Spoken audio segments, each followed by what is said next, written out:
And story.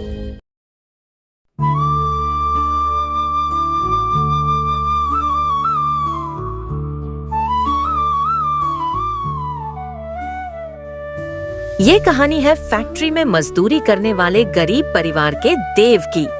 देव के परिवार का गुजारा फैक्ट्री के ऊपर आश्रित था, लेकिन कुछ महीने पहले उसकी फैक्ट्री बंद हो गई और वो बेरोजगार हो गया।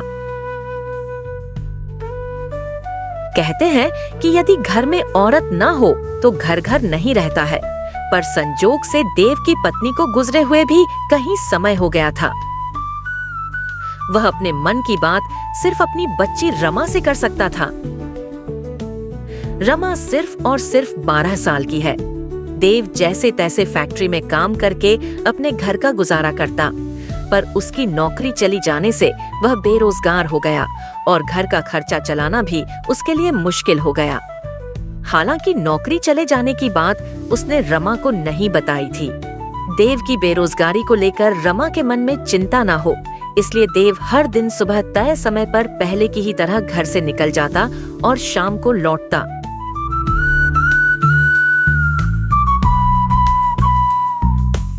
हे बेटा रमा, कहाँ है बेटा?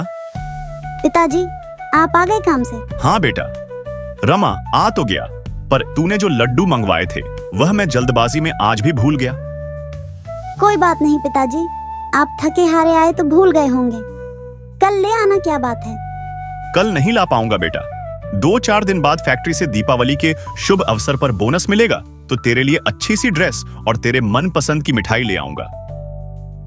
यह बात भले ही पिता अपनी बेटी से छुपा रहे थे कि मेरी नौकरी चली गई, पर रमा को यह भी पता था कि पिताजी फैक्ट्री नहीं जाते और दिन भर मजदूरी करके जैसे तैसे घर का गुजारा चला रहे हैं।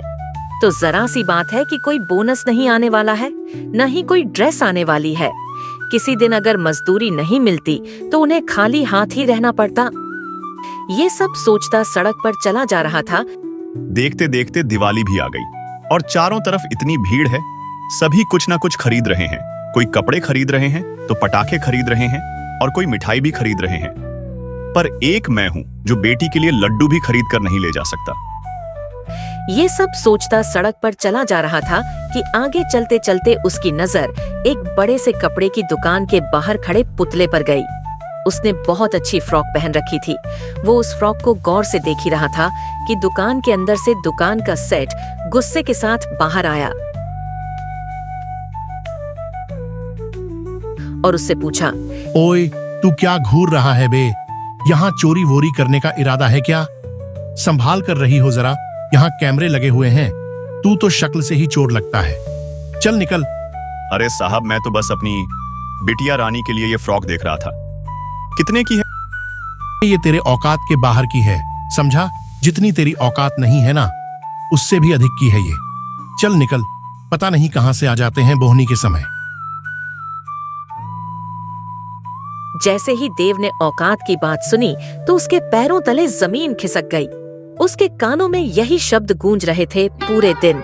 देव इसके बारे में सोचता रहा है।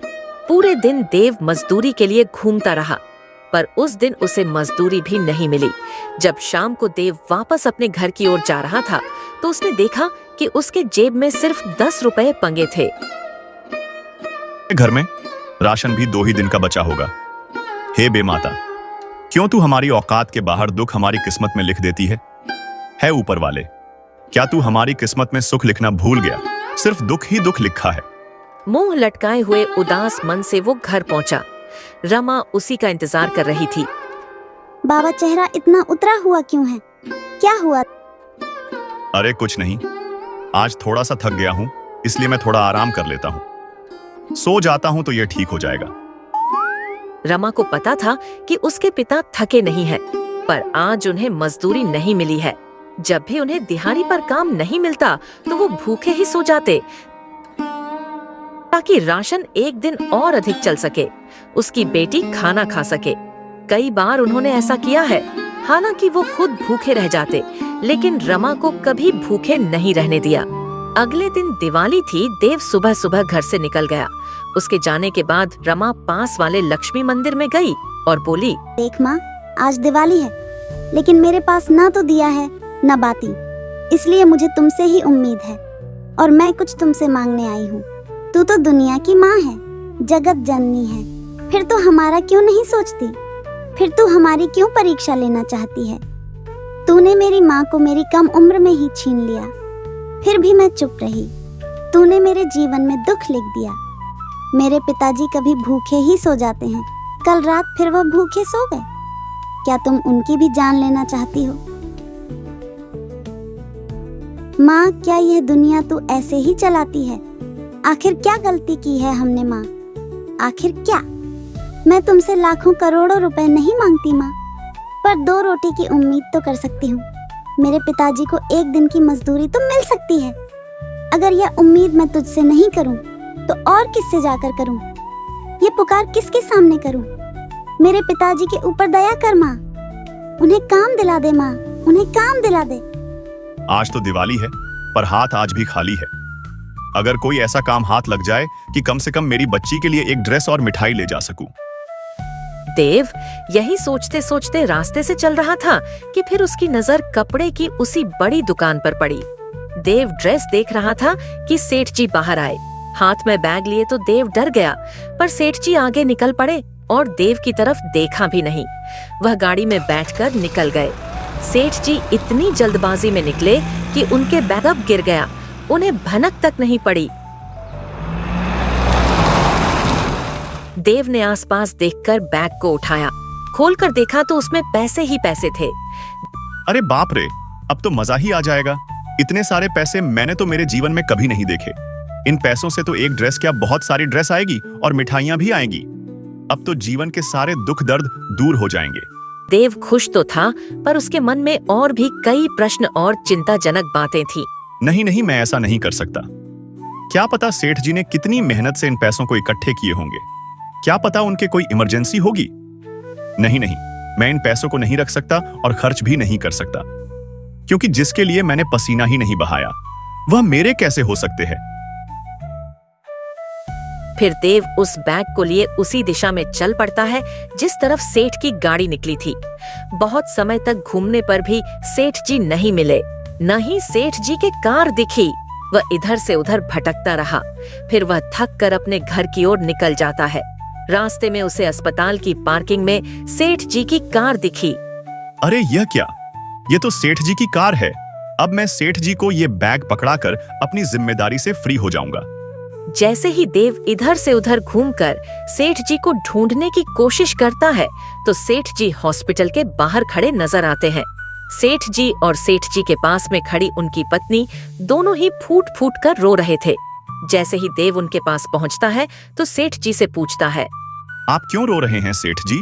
क्या आप इसी बैग के लिए रो रहे हैं? तो अब आपको रोने की जरूरत नहीं है, क्योंकि मैं कोई चोर नहीं हूँ। मैं आपका बैग सुरक्षित रूप से आपको देने आया हूँ। नहीं भाई, हम बैग के लिए नहीं रो रहे हैं। आज मेरे बेटे का एक्सीडेंट हो गया है।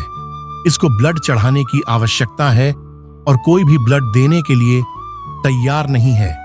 हम दोनों माता पिता का ब्लड उससे मैच ही नहीं कर रहा है। एक व्यक्ति ब्लड देने के लिए राजी हुआ था, उसी के लिए इन पैसों का इंतजाम किया था, पर यह बैग पीछे छूट गया था। इसलिए वह व्यक्ति भी यहां से चला गया, क्योंकि वह बिना पैसे ब्लड देने के लिए तैयार नहीं था। पता नहीं अब मेरी बेटे का क्या होगा। वह मौत और जिंदगी के बीच में झुल रहा है। अब उसको सिर्फ ऊपर वाला ही बचा सकता है। नहीं सेठ जी, आप चिंता मत करिए। आप मेरा ब्लड टेस्ट करवा लीजिए।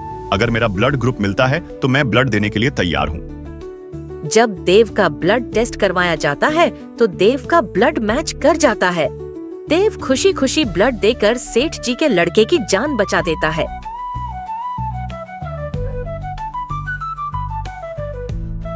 तुमने मेरे बेटे की जान बचा दी। तुम्हारा एहसान मैं जिंदगी भर नहीं भूलूंगा और ना ही इसकी कीमत चुकाई जा सकती है, नहीं इसकी भरपाई की जा सकती है। फिर भी इस बैग में जितने भी रुपए हैं वह सारे रुपए तुम्हारे। आज मुझे पता चला कि पैसा बहुत कुछ है, पर सब कुछ नहीं। आप ये क्या कह रहे हैं सेठ जी? जान बचाने वाला मैं कौन होता हूँ?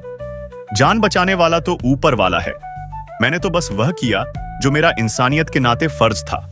मैं इन सारे पैसों का क्या करूंगा? मुझे इनकी आवश्यकता नहीं है।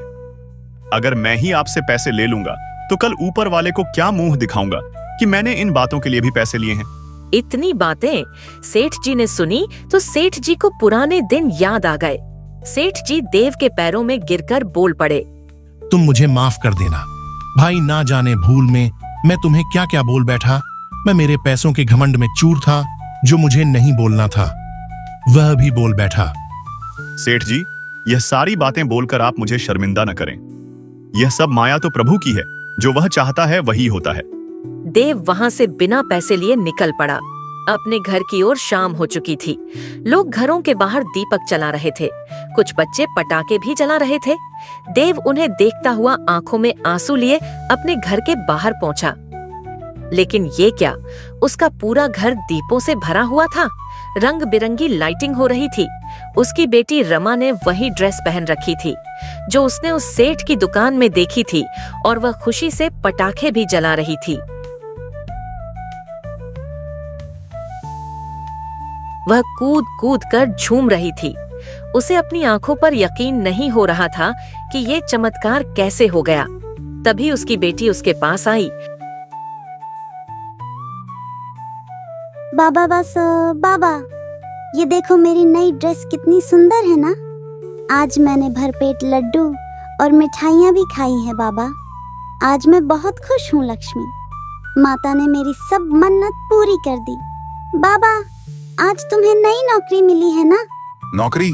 तभी पीछे से सेठ जी और उसकी पत्नी देव के पास आते हैं। सेठ जी, आप? अच्छा, तो ये सब आपने किया है। मैं आपका एहसान कैसे चुकाऊंगा? कोई किसी पर एहसान नहीं करता, सब ऊपर वाला करता है। ये बच्ची भी बड़ी प्यारी संस्कारवान है, और अब इस बच्ची को मैं ही पंगाऊंगा। वैसे तुम मेरे यहाँ नौकरी तो करोगे ना? हाँ, बिल्कुल करूंगा सेठ जी, बिल्कुल करूंगा। ऐसे मेरे कहां भाग जो इतने अच्छे सेठ के पास मुझे नौकरी मिलेंगी। जरूर करूंगा। धन्य है तुम्हारे माँ बाप, जिन्होंने तुम्हें ऐसे शख्स को जन्म दिया जो समाज कल्याण का काम कर रहा है और लोगों को एक नया जीवन देने के लिए भी सहायता करता है। मैं तो भगवान से प्रार्थना करती हूँ कि तुम्हारे जैसे को ही जन्म दे, ताकि वे उनके माँ बाप की सेवा कर सके और जन कल्याण के लिए भी हाथ बढ़ा सकते हैं। मैं तुम्हारा दिल से शुक्रिया अदा करती हूँ, क्योंकि शायद आज तुम या नहीं होते तो शायद हम जीते जी मर जाते हैं। बहुत बहुत शुक्रिया आपका।